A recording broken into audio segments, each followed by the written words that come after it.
chào tất cả các bạn đã quay trở lại video mới nhất của mình. Hôm nay mình không chôn chiếc để cả anh em ạ.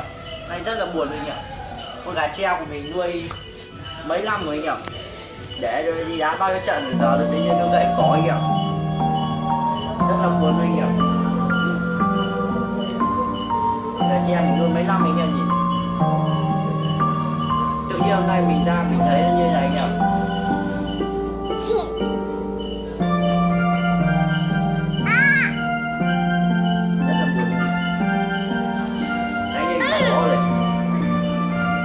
Thả rồi kìa.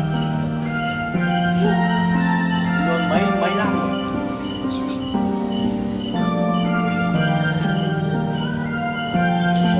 Đây, mình để đây. Hôm nay mình ra mình thấy tự nhiên nó nằm đây kìa. Tự nhiên nó nằm đây.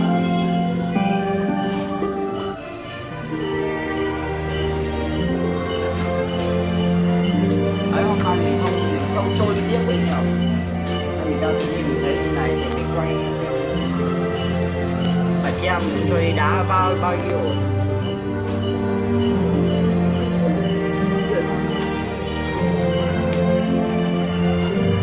Đấy à, rất là tiếc rồi nhỉ. Chắc ngày mai mình thì